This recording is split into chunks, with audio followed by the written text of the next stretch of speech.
In the last video, we briefly went through the different modules of the model of human cognition. We will continue to expand on that by discussing how current AI training pipelines and architecture can actually reflect the operating principles of the human brain.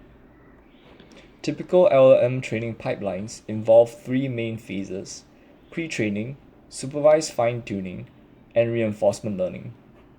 During the pre-training phase, the model scraps the internet for things like lists, novels, and Wikipedia texts, and then use them to refine its predictions. It turns into an autocompleter, basically predicting what the most likely next token will be, given the fact that all sentences generally progress in that manner. Recall that in the semantic module, we utilized a graph network, where tokens or words can activate each other through complementary weights, forming logical links. These complementary weights are developed by strengthening of preceding to successive stimulus, thus similar to the idea of autocompletion or next token prediction. After the stabilization of spreading activation, the representations that remain activated in the semantic module approximates the pre-trained network's outputs, with both possessing structurally similar latent spaces.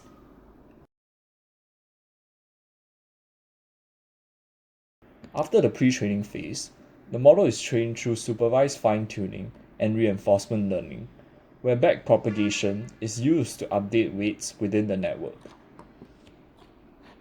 For the neurological implementation, we freeze the pre-trained network and couple a policy network to the end of the pre-trained network. This approach ensures that we can train the policy without affecting the ground truth logical relations cached in the pre-trained network. This may be a more accurate implementation, as we only modify the actions responding to a state, rather than modify the ground truth logic used to produce these states. However, this may be at the expense of time and training cost. For humans, the prefrontal cortex takes decades to develop. In a similar fashion to the model of human cognition, the training of large language models through proximal policy optimization also require a predicted reward network and a received reward network.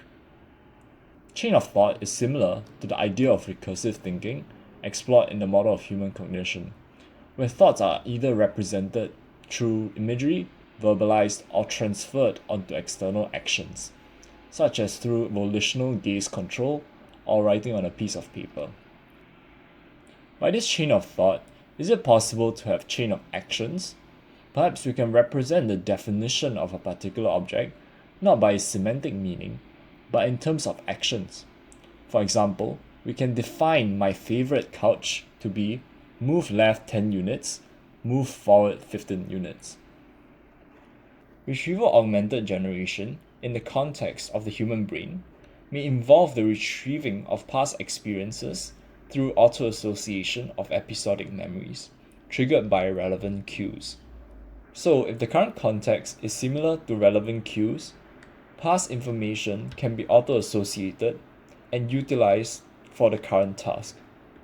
Additionally, because of our implementation of the ground truth network, upon retrieval, we can automatically activate logically related information, conveniently performing more sophisticated versions of RAG, such as graph RAG. Humans have a very small working memory capacity as compared to context windows of current LLMs.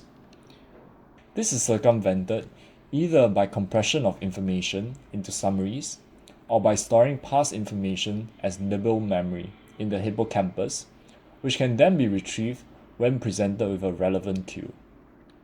This concludes the review for Model of Human Cognition. I hope you enjoyed watching.